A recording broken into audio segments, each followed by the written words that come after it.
Salut, dans cette séance, on va découvrir les types de romans. On va commencer par le premier type de roman qui est le roman de science-fiction ou d'anticipation.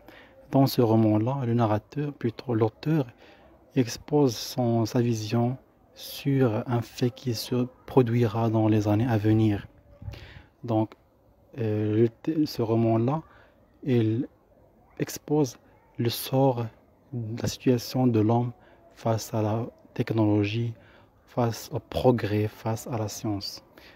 Un exemple du roman d'anticipation ou du roman de science-fiction, c'est le roman de George Orwell. Je sais pas, je me rappelle pas vraiment du titre, mais le titre c'est une année, 1040 ou 1030, je ne sais pas exactement. Mais ça c'est un exemple de roman d'anticipation ou de science-fiction. Donc on a dit que c'est un roman qui expose la vision des auteurs sur le futur de l'homme face à la technologie, etc. Le roman policier, c'est très facile. Nous avons un détective qui va mener une enquête pour trouver un criminel. Voilà. Le roman noir, c'est un sous-genre du roman policier. On trouve le langage argotique des mots en argot. On a une vision pessimiste sur la société, un sort tragique, etc. Le roman du terroir. Elle fait l'éloge de la vie rurale, donc il vise principalement à contrer l'exode vers la ville. Donc ce roman-là, il nous relate la vie paysanne, rurale. Son objectif, c'est de faire l'éloge. C'est le registre laudatif qui domine dans ce type de roman, dit roman du terroir. Aussi, nous avons le roman fantastique comme de Guy de Maupassant, dans lequel le personnage vit dans un univers vraisemblable, un univers qui est invraisemblable, un élément surnaturel vient de faire incursion dans l'histoire. Donc dans le roman fantastique, nous avons une histoire qui est réelle, nous avons des personnages qui sont surnaturels, nous avons le registre fantastique, un champ lexical du fantastique, des mots relatifs à l'irréalité. Et aussi nous avons l'emploi du conditionnel, etc. Parmi les exemples, nous avons l'Orla de Guy de Maupassant, est un exemple de registre, plutôt de roman fantastique. Le roman d'amour ou le roman à l'eau de rose met en scène de personnages qui, au fil de l'histoire, vont tomber amoureux. C'est très simple. Le roman d'analyse ou psychologique, parmi les exemples, nous avons au XVIIe siècle le roman de Madame de Lafayette qui s'appelle La princesse de Clèves. C'est un exemple de roman psychologique qui fait incursion, qui sonde la psychologie du personnage.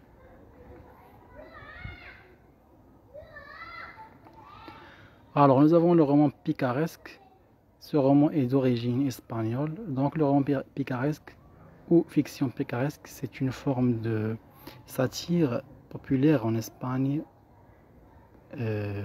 qui remonte au XVIe siècle.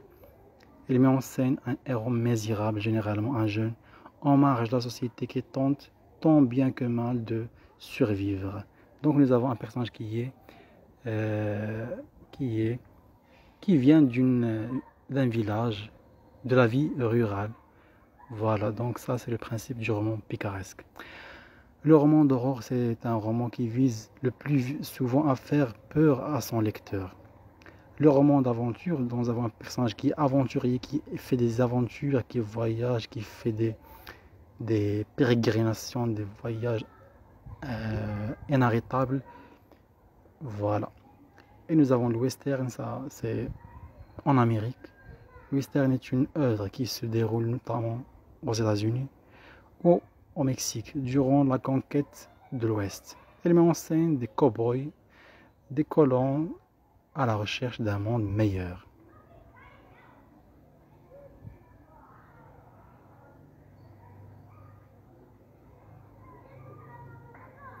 Nous avons le roman d'aventure. Nous avons expliqué déjà ce roman-là. Le roman par lettres ou le roman épistolaire, nous avons des personnages qui s'envoient des lettres. Par exemple, nous avons un exemple de Madame de Sévigné. C'est une écrivaine du roman épistolaire du 17e, je crois, du 17e siècle, avec sa fille.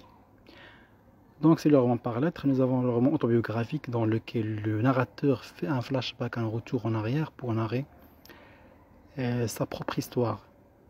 Nous avons le roman historique qui met en scène des événements ou des personnages historiques en y mêlant des éléments fictifs. Ça veut dire que nous avons la présence de l'élément fictionnel, de l'irréalité dans ce roman-là. Le roman d'éducation ou d'apprentissage met en scène un jeune personnage qui fait entrée progressive dans la vie adulte pour apprendre, pour acquérir de nouvelles choses. Le roman raconte l'éducation intellectuelle, sentimentale, sociale, etc. Parmi les pas romans, mais contes, je peux vous donner l'exemple de Candide qui va sortir du château pour découvrir le conte, pour découvrir, le monde. Ça, c'est une sorte d'apprentissage. Mais Candide, ce n'est pas un roman, c'est un conte philosophique.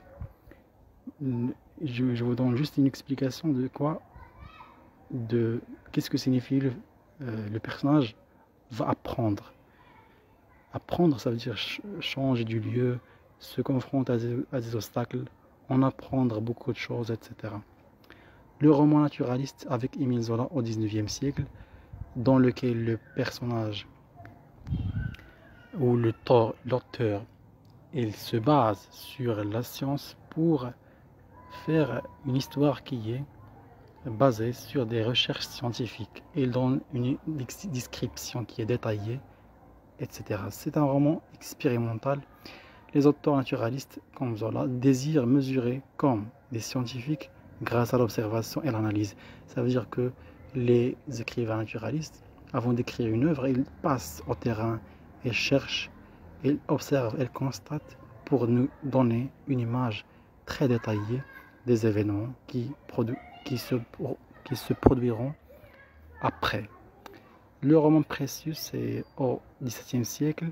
Elle présente des personnages idéalistes aux sentiments distingués, le tout écrit dans un style très raffiné et recherché. Nous avons un registre de langue qui est soutenu